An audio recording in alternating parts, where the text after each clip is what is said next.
चाणक्य ने अपने शिष्य चंद्रगुप्त मौर्य को मगध का साम्राज्य दिया, उन्हें मगध का राजा बनाया। उसी मौर्य काल के हमारे राजा हुए सम्राट अशोक।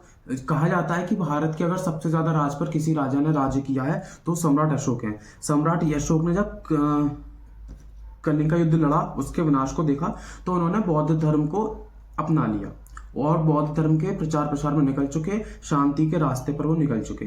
तो इस वक्त में देखा गया कि मौर्य काल में जितने भी राजा हुए सब में बौद्धों की झलक आई, है ना। और उस काल में बौद्ध अपनी ऊंचाई को छूने लगा, जो सनातन संस्कृति थी वो धीरे धीरे करके खत्म होने लगी। इसी बीच जो मौर्य के अंतिम शासक थे सम्राट बृहद्रथ, उस समय क्या हुआ, ग्रीक के जो यूनानी विदेशी आक्रमण थे उन्होंने सिंध पर हमला बोल दिया। वो सिंध पर हमला करने लगे और मगध को चारों ओर से घेर लिया उस वक्त। और बोलबाला था बौद्ध धर्म का, है ना।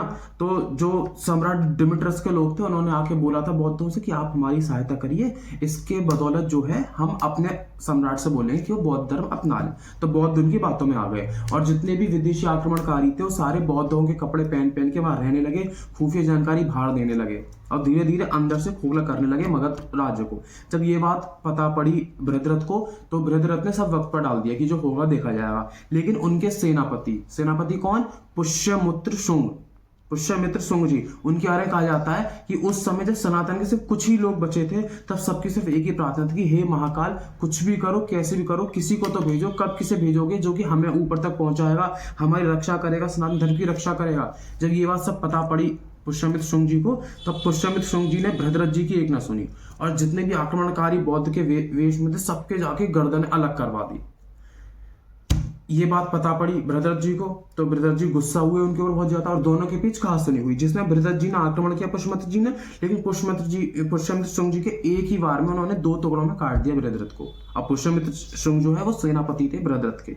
उसके बाद उन्होंने स्थापना करी अपने शुंग साम्राज्य की। ये पुष्यमित्र शुंग जो थे, इनका जन्म हुआ था ईसा के 186 वर्ष पूर्व, 186 या 185 वर्ष पूर्व इनका जन्म हुआ था। और अपने साम्राज्य में जब इन्होंने लिए तो 84,000 से ज्यादा बौद्धों के मंदिर तोड़े।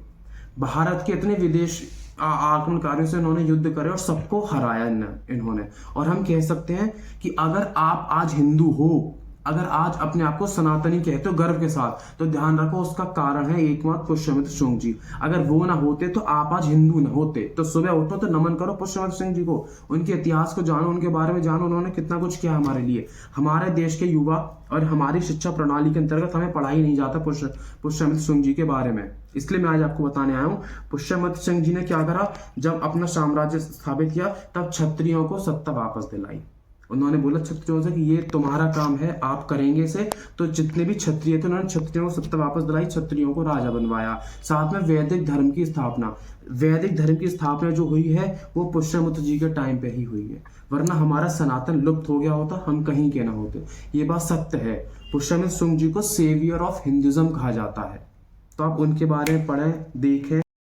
भारत की प्राचीन महानतम श्रेष्ठता को पुनर्स्थापित करना चाहता हूं और उसी कार्य में लगा हुआ हूं। और उसी कार्य की बदौलत मैं चाहता हूं भारत सभी युवाओं से कि आप पुष्यमित्र शुंग जी के बारे में जानें, उनके बारे में पढ़ें।